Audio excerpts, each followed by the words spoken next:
আমাদের কি বলে যে দল সবসময় জনগণের পাশে থাকার দল, বন্যার্ত মানুষ শুধু নয়, যে কোনো প্রয়োজনে দেশের মানুষকে ফেলে পালিয়ে যাওয়ার ইতিহাস বিএনপির নাই।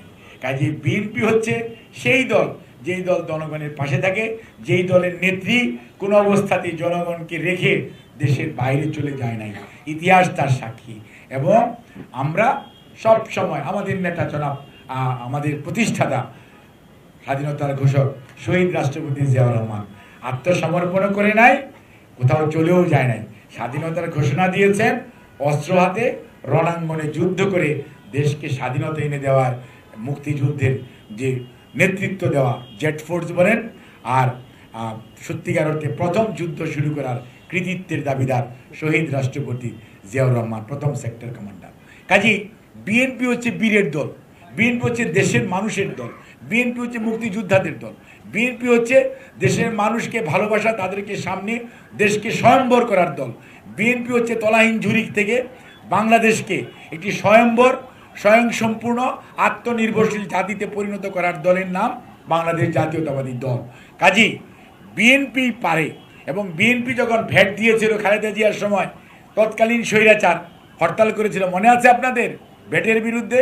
আর আজকে প্রমাণিত যে অর্থনৈতিক সংস্কারে বিএনপির ওই সময়কার ভ্যাটের যে প্রচলন, সেইটি আজকে বাংলাদেশের জাতীয় প্রবৃদ্ধি বলেন, অর্থনীতি বলেন, বাজেট প্রণয়ন বলেন, প্রত্যেক ক্ষেত্রেই আজকে বিএনপি সেই যুগান্তকারী পদক্ষেপ, আজকে সবাই সেটার সুফল ভোগ করছে, দেশ সুফল ভোগ করছে। এর বাইরেও আমি যে কথাটি আজকে সুস্পষ্ট ভাষায় বলতে চাই যে আজকে প্রায় 2 মাস এই সরকারের বয়স হতে চলছে।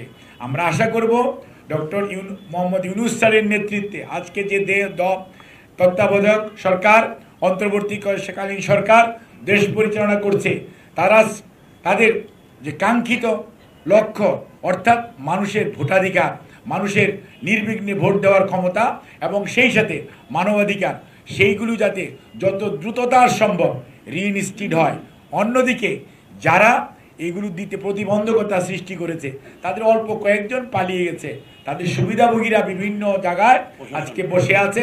প্রশাসন খালি নয়, প্রশাসন বলেন, আইন শৃঙ্খলা রক্ষাকারী বাহিনী বলেন, আইন আদালত বলেন, সর্বত্রই তারা বিরাজমান। ব্যবসা বলেন, ব্যাংকিং সেক্টর বলেন, সর্বত্রই। এবং তাদের একটি মাত্র টার্গেট, আজকে যত জায়গায় যত বিশৃঙ্খলা, ফ্যাক্টরিতে ভাঙচুর, কারণ ভাঙচুরের কারণ কি খোঁজ নিয়ে যেয়ে দেখবেন ওই ফ্যাক্টরির শ্রমিকই না। আজকে হিল ট্যাক্সে হচ্ছেটা কি? হিল ট্যাক্সে হচ্ছে বাংলাদেশকে অস্থিতিশীল করার একটা পরিকল্পনা। অর্থাৎ সর্বত্রই সেই রেখে যাওয়া স্বৈরাচারের দোসর যারা ছিলেন, তারা এখন ভাবছে কবে তারা ঢুকবে, বিভিন্ন টুক করে ঢুকে পড়বেন, টুক করে ফেলে দেবেন, এই সমস্ত কথা বলে না। এখন আমরাও বসে আছি, দেশের মানুষ বসে আছে, টুক করে চলে আসুন, তখন দেখা যাবে আপনার ঝুপ করে কি হয়ে যায়। কাজেই সত্যিকার অর্থে বুকে সাহস থাকতে হবে। জনগণের পাশে যদি থাকেন তাহলে আপনার সাহস থাকবে। জনগণকে তো সাথে নেন নাই, আপনারা বিনা ভোটে 14 করছেন, 18তে রাত্রের ভোটে করছেন, আর 24 আমি আর ডেমিন নির্বাচন, জনগণ প্রয়োজন হয় নাই, কাই জন্য আপনাদের পালিয়ে যেতে হয়েছে।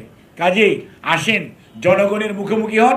সরকারকে বলবো সবাইকে ফেরত নেন, আগামী দিনে আইনের আওতায় নেন, সবগুলোকে গ্রেফতার করে আজকে যারা শাহাদত বরণ করেছে সেই ছাত্র জনতা বলেন, আর বিএনপির গত 16 বছর আন্দোলনে ইলিয়াস আলী, চৌধুরী আলম, হিরু সহ আমাদের যে সমস্ত শত শত নেতাকর্মী গুম হয়েছে, প্রত্যেকটার বিচার করতে হবে।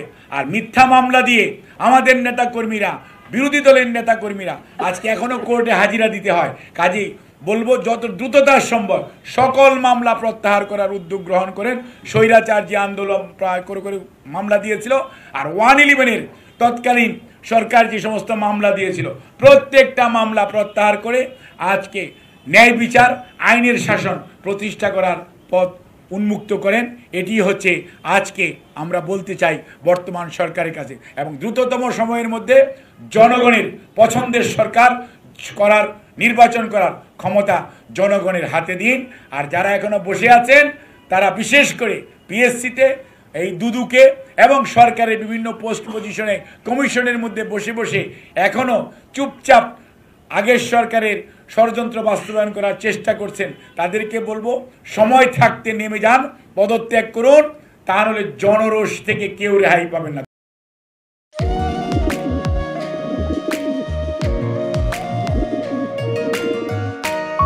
আমি রাশেদ। আমি সুফিয়া। আপনার পোষা কবুতর, আপনার মায়া এখনো ছাড়তে পারেনি, এই জন্য উড়ে চলে আসছে। মায়া হচ্ছে ম্যাজিকের মতো, একবার মায়া বললে সহজে ভোলা যায় না। তুমি কি পাগল? আমি পাগল তো। সুফিয়া,